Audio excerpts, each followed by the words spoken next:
Remember when libraries were all about peace and quiet? Well, those days are overdue. From Florida to Texas, the book ban war is on, and we're breaking it down. Hey there, bookworms, and welcome back to Beyond the Bill Number, where we dissect the latest legislation and its real-world consequences faster than you can say speed reading. Today, we're talking about, drumroll please, libraries. No, not the quiet, shushing type. We're talking about libraries that are anything but by the book. Apparently, the war on literature is getting real, and it's a real spine tingler. Stephen, are you ready for the card catalog of this controversy? Oh, I'm always ready where book banning and political drama collide. It's like the plot of a really weird novel, except, less fun to actually read about. So let's leave no page unturned as we uncover this chapter in American politics. Are we done with our terrible library puns now? Oh, absolutely, absolutely. Let's just turn the page on that, bookmark the conversation, and move on. No, I really am done now. I've got it out of my system. Well, here's the scoop. Florida started something big in 2022 when Governor DeSantis signed a bill allowing parents to challenge school and public library books across the state. And since then, we've seen a tidal wave of legislation that targets libraries and their collections.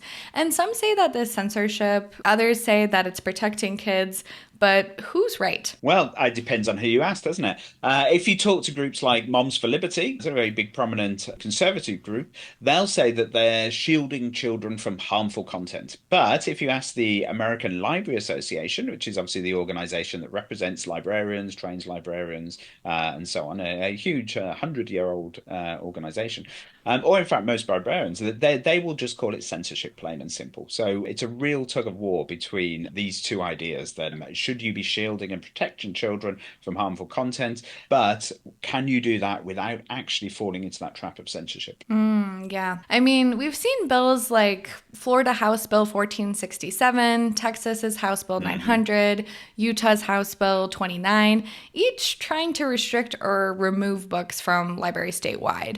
And it's not just about keeping the kids safe, right? It's about this whole debate over what counts as inappropriate content, what should children be shielded from, and who decides what, that moral authority is there. Absolutely. And it's a really important question right now because these things are on the rise. Over the past few years, there's been an explosion of book bans. And again, the ALA publishes all sorts of statistics on this, as do other organizations, about the number of books being challenged is rising exponentially, and the number of books actually being taken off shelves is also rising. So a good example of this is Texas's HB 900.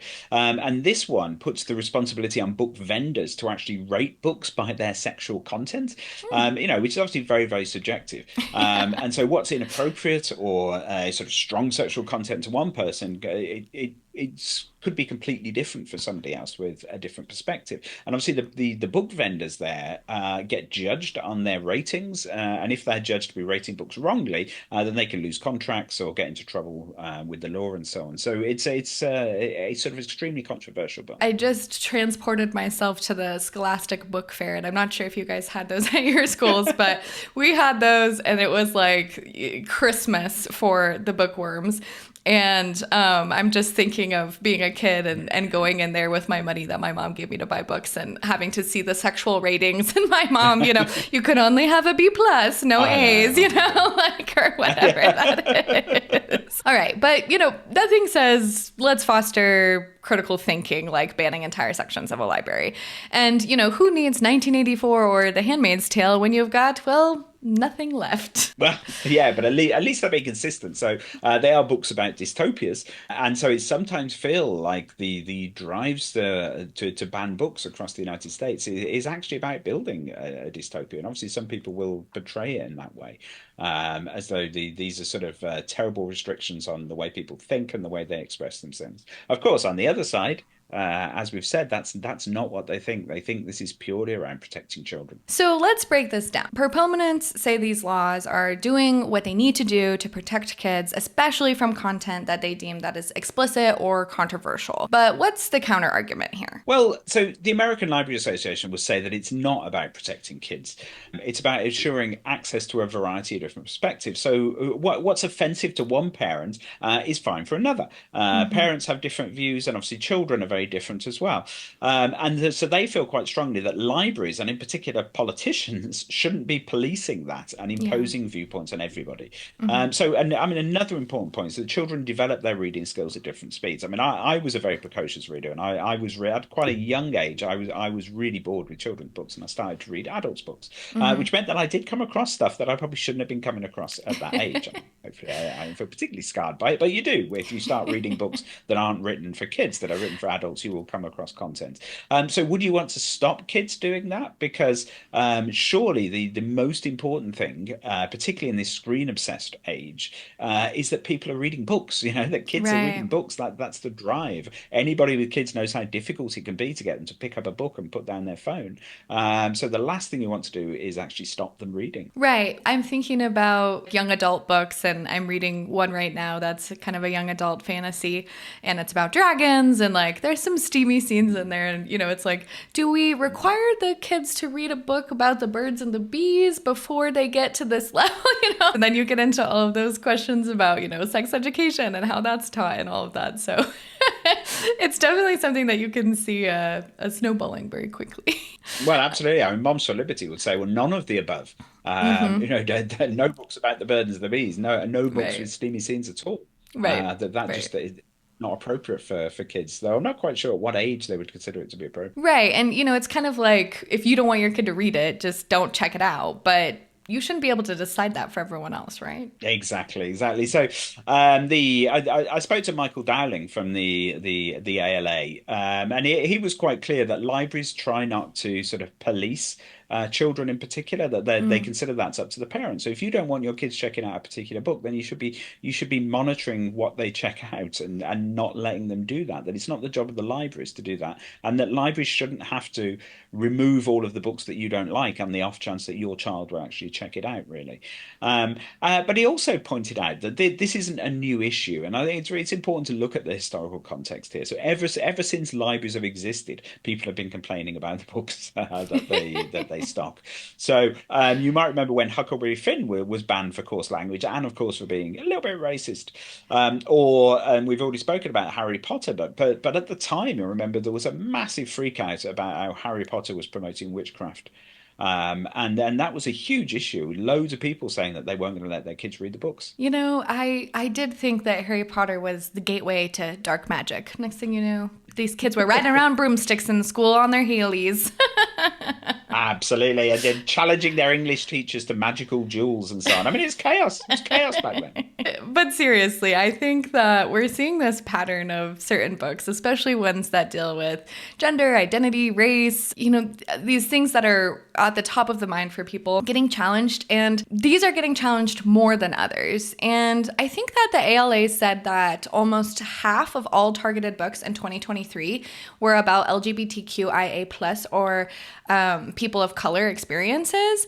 And what do you think that's all about? Well, yeah, this gets to the heart of the objections the ALA in particular have here. They say that the actual attempts to remove books from libraries are less about protecting children; they're more about protecting children from exposure to different types of lifestyles and so on that you consider that's unacceptable. And the sort of focusing this on sexual content is a bit of a Trojan horse, actually. That it is about, Mm, I don't want my kids reading books about LGBTQ issues, or yeah, people of color and so on, or alternative views of the history of the country. And this is, of course, a reflection of a much broader societal tension, really. So particularly at the moment, we're in a particularly politically charged moment where anything that challenges the status quo is seen as threatening. mm-hmm, So a lot of these laws are about controlling these narratives. So who gets to be seen mm, and whose story is allowed to be told. Now, yeah. the ALA, of course, their whole mission is based on intellectual freedom. They argue that public institutions like libraries should reflect the diversity of society, gender, race, Mm-hmm, sexuality, and so on. And that, again, parents have the right to guide their kids reading. So if you don't want your yeah. kids reading this stuff, that's fine. You can stop them doing so. But you absolutely cannot dictate what others can access and what others can read. Yeah, and I mean, this gets us back to the First Amendment territory because let's face it, when you start pulling books off the shelves, aren't you kind of saying that you don't like their message and then where do you stop? Exactly. I mean, again, one of the things that makes America unusual than other Western sort of democracies and so on is this sort of very, very strong belief in freedom of expression, freedom of speech, which is enshrined in the Constitution. And so, if you're removing a book, then theoretically you could be coming into conflict with that. So there is, though, a well-worn obscenity test, which is known Hmm. as the Miller test, and it was a Supreme Court test that they applied some time ago.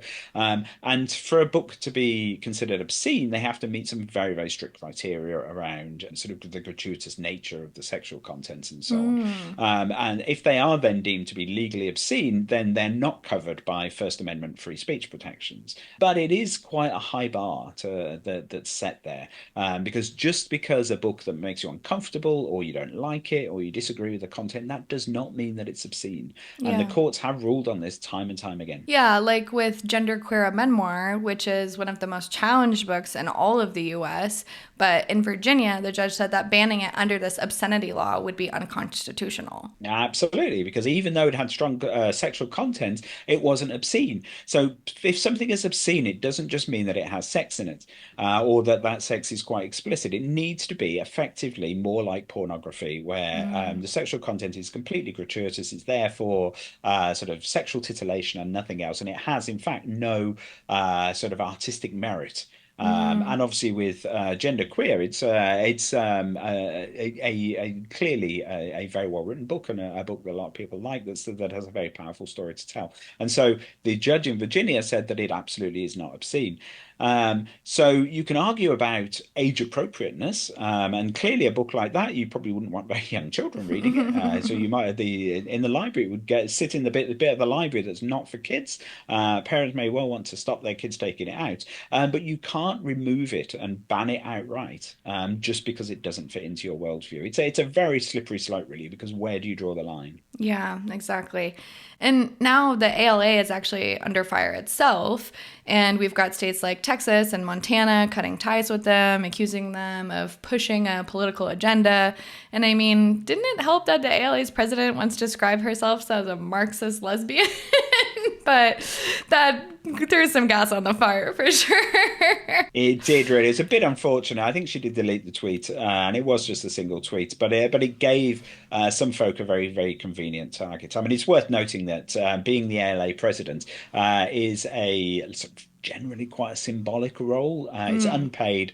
It only their terms only last for a year, so her term has already ended. mm. And their main job is like promoting the organization and sort of setting a bit of overall direction and so on. So it certainly doesn't reflect this very large and diverse organization. Yeah, and the ALA is still holding firm on its stance, though, that libraries should provide materials on all viewpoints. And they say it's not about pushing a particular agenda or ideology, but about maintaining intellectual freedom, right? Yes, yes, that's absolutely true. The only way in which the LA is radical is that they are radically non-partisan, if you like, and that they absolutely do not adhere to any particular ideology, and they work very, very hard at maintaining that stance as well. So what they do acknowledge, though, is it's very hard for libraries to walk the line between what should be included and what shouldn't. But they are trying to be neutral. They have to be Mm-hmm. neutral. But that's very, very difficult in this particular political climate, where if you're neutral, you're almost automatically seen to be on the other side. Yes. Speaking of political climates, things are really heating up. And we've got Project 2025, surprise, surprise, looming on the horizon with its plans to actually classify librarians who provide inappropriate materials as sex offenders. And that's super not terrifying, right? That's just completely normal and No, fine. no, just the next chapter in this dystopian novel that we're writing here. Oh my But gosh. I mean, it doesn't actually feature very strongly directly in Project 2025, but I think it's in the foreword. There's certainly like the sex offender comment, but there's not very much else about libraries or books. But generally, the thrust of sort of Project 2025 certainly mitigate against this, and in terms of the sort of the intellectual freedoms that the ALA are promoting. Yeah, I mean, what's the bottom line here? Are libraries doomed to be battlegrounds for the foreseeable future? I mean, honestly, yes, they probably are. As long as we're in this very polarized political moment, the battles over who controls information, especially in schools, they aren't going away. But libraries have been through worse. I mean, if they've survived banning Huckleberry Finn and the 1984 controversies back in 1984, then they can survive this too. Well, fingers crossed. All right, folks, that's all for us today. If you haven't checked out your local library lately, maybe it's time to give a visit. Well, we still have books on the shelves, that is. And remember, no dueling your English teachers, even if Harry Potter told you to. Thank you so much for joining Beyond the Build Number. Don't forget to like and subscribe. And if you have a bill or a topic you would like to see us cover, comment below. See you next time.